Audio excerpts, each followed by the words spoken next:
আসসালামু আলাইকুম। আশা করি সবাই ভালো আছেন। তো কিছুদিন আগে উত্তরা ব্যাংক জুনিয়রে আর্ম গার্ডস পদে একটি নিয়োগ বিজ্ঞপ্তি প্রকাশিত হয়েছিল। তো সেখানে আপনারা বেশ কয়েকটি বিষয় সম্পর্কে জানতে চেয়েছেন। তো আজকের ভিডিওটি সেই সম্পর্কে। তো কি কাগজপত্র আসলে নিতে হবে যখন মৌখিক পরীক্ষার জন্য বা আপনাদের ভাইবার জন্য ডাকা হবে সেক্ষেত্রে কি কাগজপত্র আপনাদের নিতে হবে?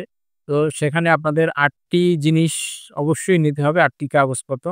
তো সেটি কি আমি আপনাদের বলে দিচ্ছি এবং আপনারা সেটি একটু লিখে রাখবেন।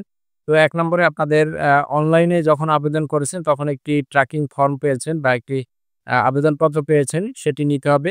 এর সাথে আপনাদের ছবি লাগবে ১ কপি বা বাড়িয়ে নিলেও পারেন।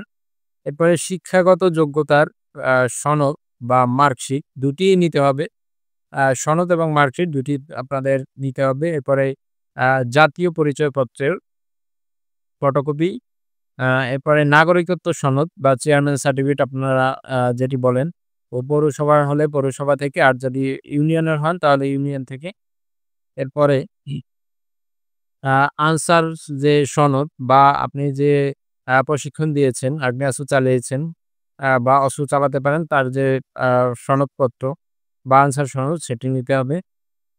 এরপরে আপনি যে ৫ বছর চাকরি করেছেন, আ স তার কারণে একটি প্রত্যয়নপত্র অর্থাৎ প্রমাণপত্র হিসেবে আপনাদের একটি প্রমাণপত্র নিতে হবে বা ৫ বছরে যে আপনি চাকরি করেছেন তার যে সিসি সেটি নিলেও হবে।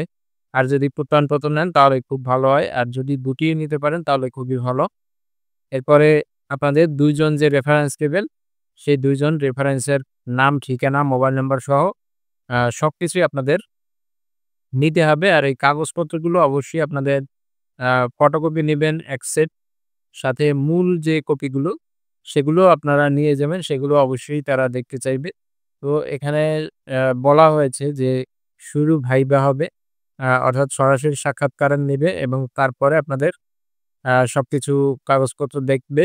যদি আপনি কোয়ালিফাইড হন তাহলে আপনাদের চাকরি হওয়ার সম্ভাবনা রয়েছে।